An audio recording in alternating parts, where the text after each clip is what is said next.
A shalom, shalom, shalom lakam, which is peace unto you all. Ha'erab tawab la'atam, za'achikam yawam al Charlotte, which is good evening. This is your brother Yawam from the GMS camp in Charlotte. Nachamatam kaya hamalakatha shemayim kwarab. Repent ye for the kingdom of heaven is at hand. Call halayim la'ala b'nawa Yahweh b'hasham Yahweh Shai. B'hasham ruchak kodash wa mashanah la'azal qaim nawa wa mala'akim shal ruchak, which is all praises to our Father Yahweh, which means he exists. Bahasham, in the name Yahweh Shai, delivers in double honors to the elders and apostles of Great Millstone. This is Psalms chapter 64, and we'll get verse 1, and it says, "Hear my voice, O power, in my prayer. Preserve my life from fear of the enemy." All right, in which the enemy consists of chiefly Esau, Edom. All right, but as pursuant to Psalms, the 83rd chapter, ultimately, all the nations pretty much conspired together. All right, with Esau, Edom, being the chief counterpart. All right, and Esau, Edom, in today's terms, will be known as the so-called white man. All right, but really they're read as pursuant to the scriptures. But it says, "Hear my voice, O power, in my prayer. Preserve my life from fear of the enemy," in which I'm gonna get this word for fear. All right, this word for fear, it says pachad, and it says terror, dread, object of dread. It says the feeling, a sudden alarm. It says fear, terror.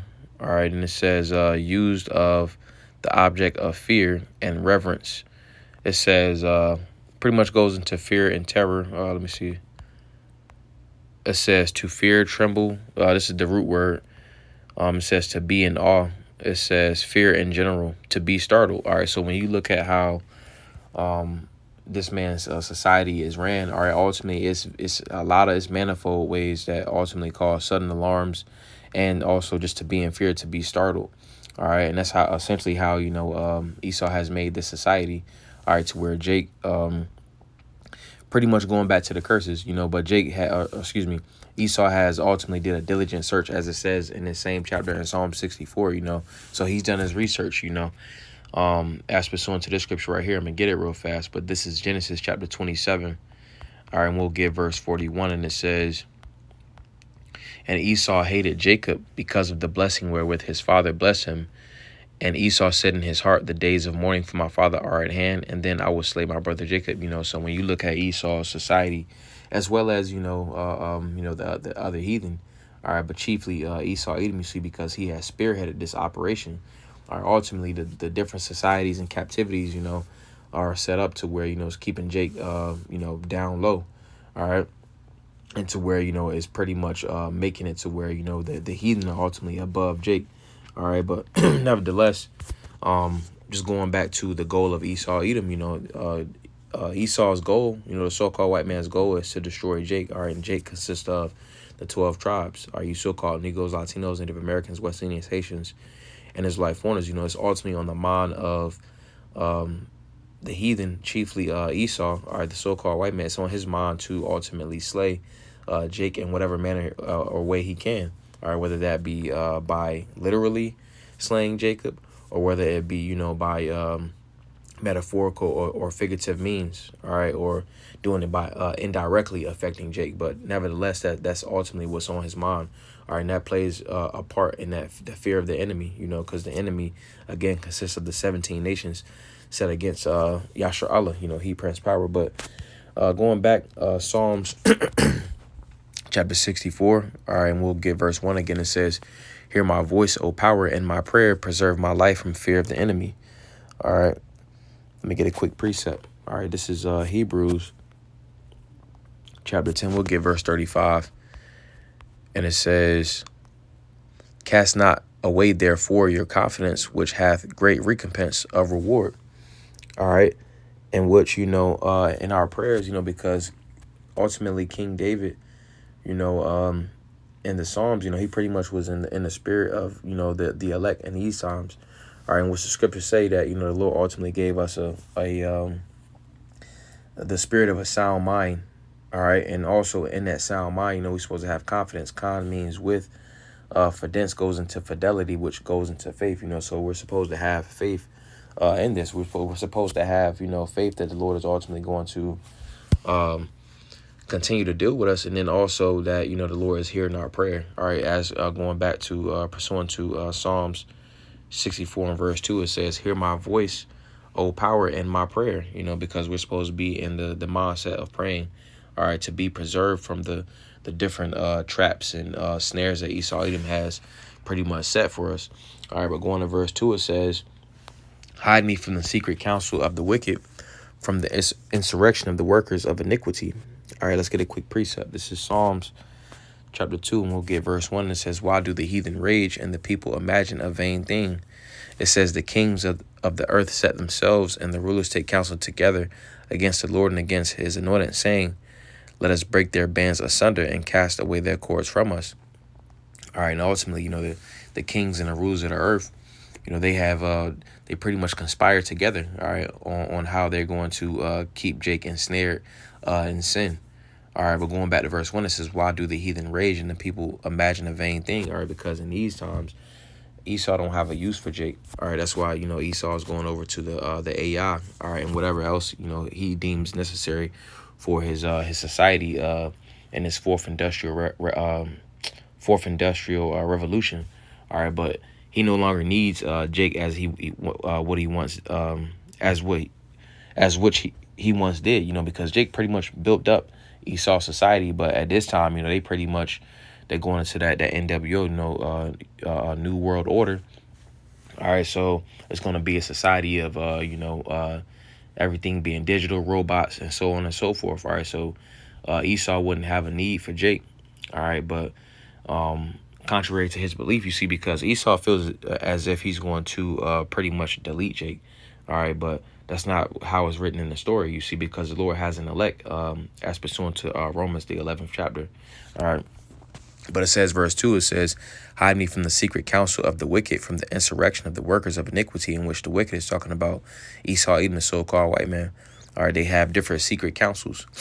All right, and this word for secret, it goes into, it says, Hawad. All right, it says council, assembly, circle of familiar friends. All right, in which those familiar friends are ultimately the heathen, you see, because they're very familiar, because they ultimately, they have these meetings frequently. All right, from the Davos meetings to the the Bilderberg meetings, to where pretty much they're going to do different sacrifices. All right, and ultimately pushing forth. All right, there are means to global eminence. All right, but those that's into geopolitics ultimately understand that the pretty much how prophecy is rolling. America, all right, is ultimately putting themselves into a trick bag, all right, and contrary to what those like China, Russia, and those other superpowers, contrary to what they believe, ultimately Israel has next, all right, and that's ultimately what's going to be known, all right, in these last days, all right. But back to Psalm 64 and 2, it says, hide me from the secret counsel of the wicked, from the insurrection of the workers of iniquity. All right, and that word for secret went into those that are familiar, you see, because they conspire together, all right, to ultimately work towards, all right, that goal in the NWO. But let's also get this precept right here. Let's get we'll go back to Psalms 2, all right, and I'm gonna go down to verse 4. It says, he that, I'm sorry, back at verse 1, it says, why do the heathen rage and the people imagine a vain thing? The kings of the earth set themselves, and the rulers take counsel together against the Lord and against his anointed, saying, let us break their bands asunder and cast away their cords from us. He that sitteth in the heavens shall laugh, the Lord shall have them in derision. Then shall he speak unto them in his wrath and vex them in his sore displeasure. All right. And ultimately, in that time, all right, the Lord is going to be speaking, all right, to the heathen, all right here. 2 Esdras 13 and 10, it says, let me see. Yeah, verse 10. It says, let me see, verse 7 or verse 4. All right. It's a lot. All right, this is 2 Esdras chapter 13 and verse 3. It says, and I beheld, and lo, that man waxed strong with the thousands of heaven. It's talking about the Lord Yahweh Shai on that father ship. It says, and when he turned his countenance to look, all things trembled that were seen under him. And whensoever the voice went out of his mouth, All they burned that heard his voice, like as the earth faileth when it faileth the fire.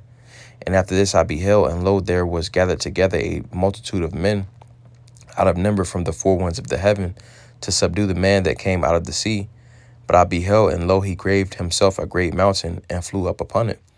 But I would have seen the region or place whereout the hill was graven, and I could not. And after this I beheld, and lo, all they which were gathered together to subdue him were sore afraid, and yet durst fight. And lo, as he saw the violence of the multitude that came, he neither lifted up his hand, nor held sword, nor any instrument of war, but only I saw that he sent out of his mouth, as it had been a blast of fire, and out of his lips a flaming breath, and out of his tongue he cast out sparks and tempests. And that's ultimately how the Lord is going to essentially speak, all right, through the intense laser beams of the chariots. All right, let's get this as well. This is Isaiah chapter 66, all right, and we'll get verse 15. All right, and it says, "For behold, the Lord will come with fire, and with his chariots like a whirlwind, to render his anger with fury, and his rebuke with flames of fire." You see, because ultimately, the Lord, he doesn't have a need to, come down and, talk to 2/3 and the heathen. Or he has ultimately sent his mouthpiece, the prophets. All right, and the prophets are sent, to the nations to tell them of their impending doom.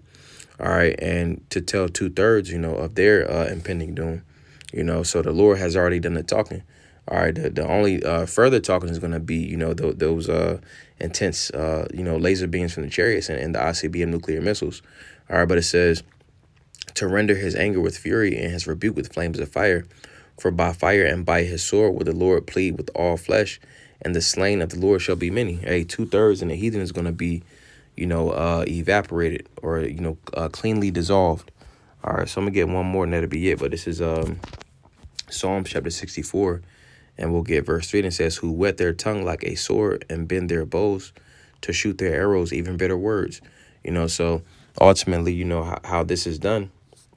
All right, scriptures say that, Esau Edom's tongue walking through the earth, Psalm said the 73rd chapter.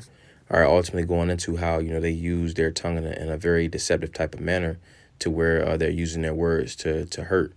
All right, so reading it again, Psalm 64:3, "Who whet their tongue like a sword." When you wet something, you're sharpening it. So the words that they use are ultimately used for the detriment of Jake. All right, and this is seen in how they actually talk, and then also the laws and legislations that they ultimately set against Jake.